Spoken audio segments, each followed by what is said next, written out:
go from winning 3 national championships and being called the greatest college coach of your generation to getting fired after just 13 games? I spent 47 days researching college football coaches who tried to make it in the NFL. What I found was shocking. We're talking about legends, guys with championship rings and Hall of Fame level resumes who got absolutely destroyed at the next level. One coach resigned after leaving notes in his players' lockers. And one guy, he's now considered the worst NFL hire in league history. Oh, and that's not even the worst of it. This is about to be good. We're starting with Lou Holtz and the New York Jets in 1976.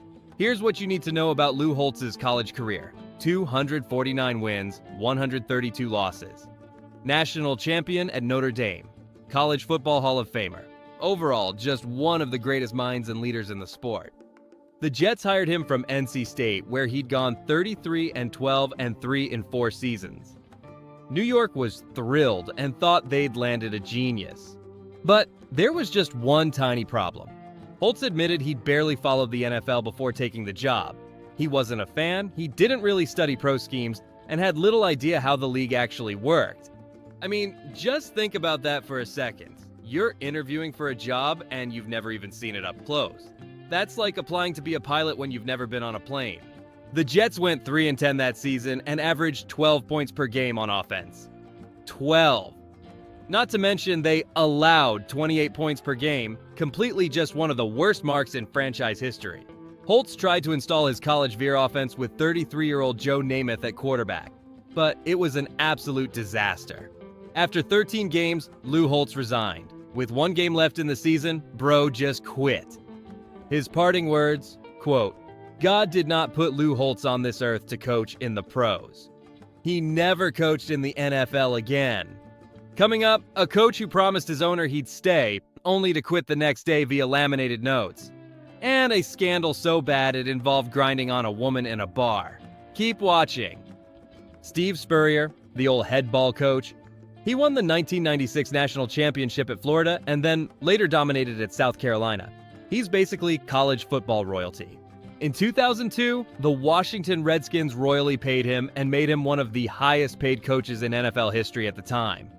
A 5-year deal worth $25 million, only to last 2 seasons. Spurrier tried to bring his famous fun and gun offense to Washington. He brought in his old Florida quarterbacks, Shane Matthews and Danny Werfel, thinking the magic would transfer. But it didn't. The Redskins went a paltry 12-20 in his time there. And he had a testy relationship with owner Dan Snyder. Not only that, he lost personnel control in his 2nd season. People around him said he grew increasingly uninterested in the job. Said Spurrier, quote, "I did a lousy job.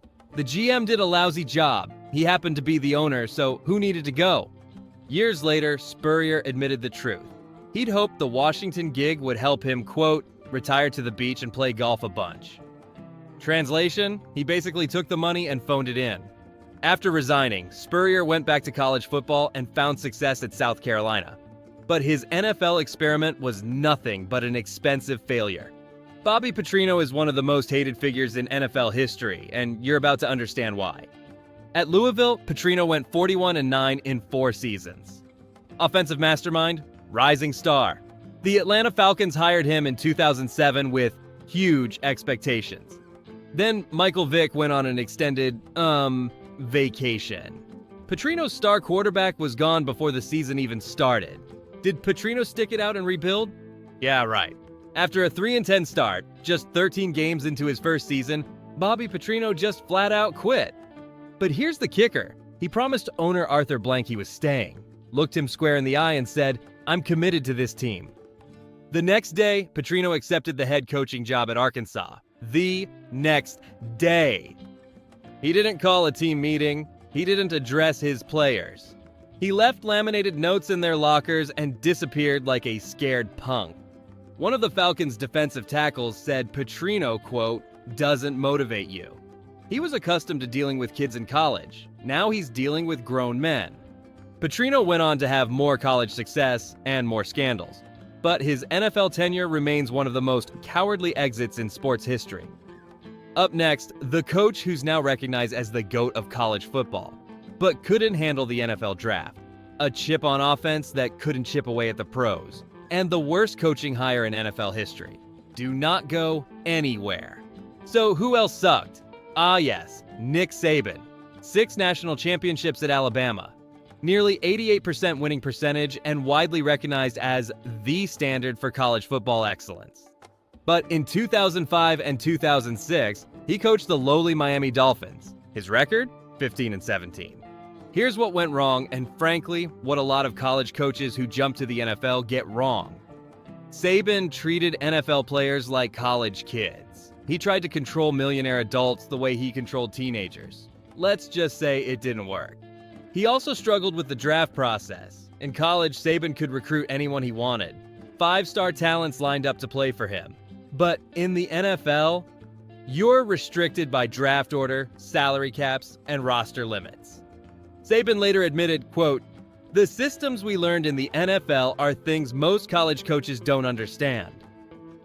But here's the moment that defines his failure. The Dolphins and Saban passed on Drew Brees because of shoulder concerns, and instead, they traded for Dante Culpepper.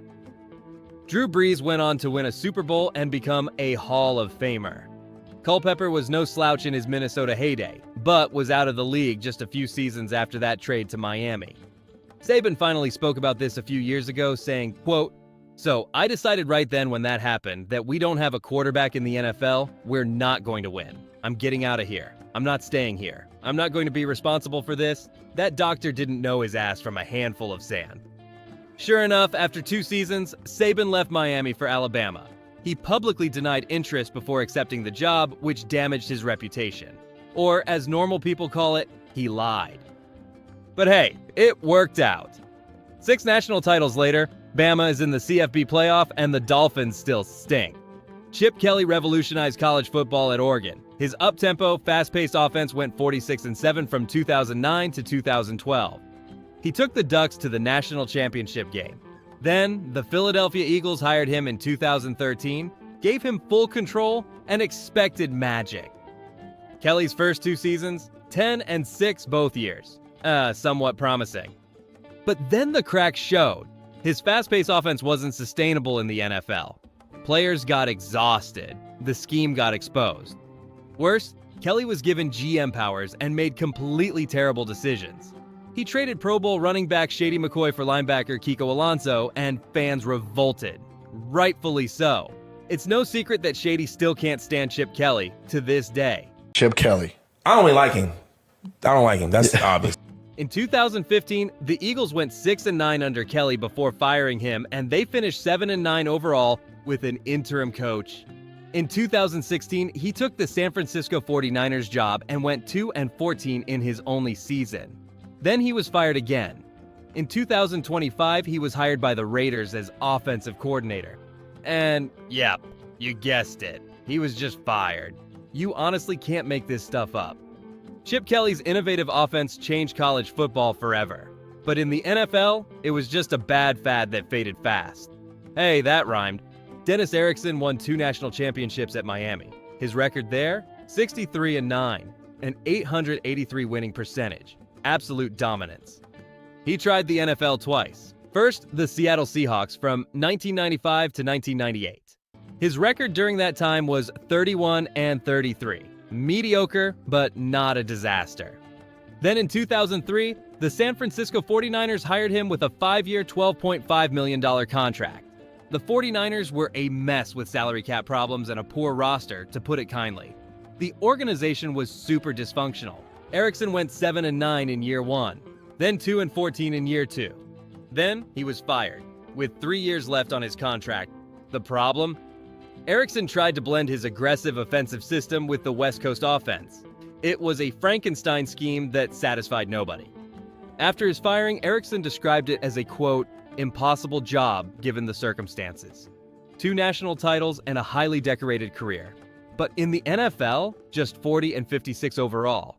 And now the coach who made all of these guys look competent. A scandal so toxic, the owner fired him after midnight. He didn't even wait until business hours. It was a hiring decision so bad it's now ranked number 1 worst in NFL history. Nothing personal, but dude just sucked. Urban Meyer, 3 national championships, 2 at Florida in 2006 and 2008, and 1 at Ohio State in 2014. He has a 187 and 32 career record in college. One of the greatest coaches in college football history. Let me repeat that word. College. In January 2021, the Jacksonville Jaguars made Meyer their head coach. 11 months later, he was fired in disgrace with a 2-11 record. And it wasn't just the losing. First, let's go through the disasters. Meyer hired Chris Doyle as strength coach, a man who'd been forced out at Iowa after allegations of racist remarks. There was huge backlash for this, rightfully so. For hiring somebody, Tony, whose behavior was disgraceful. As a result, Doyle resigned 1 day later.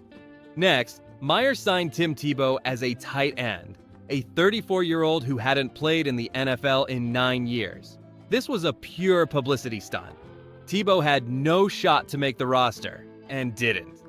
Next, after a Thursday night loss, Meyer didn't fly home with the team. He stayed in Ohio. 2 days later, a video went viral of Meyer at a bar with a woman who wasn't his wife, grinding on his lap. Then Meyer called his assistant coaches losers in a staff meeting and questioned their resumes. Calling someone a loser, that's inaccurate. I have high expectations for our coaches. I'm very demanding of our coaches, and expect guys to be held accountable for their positions.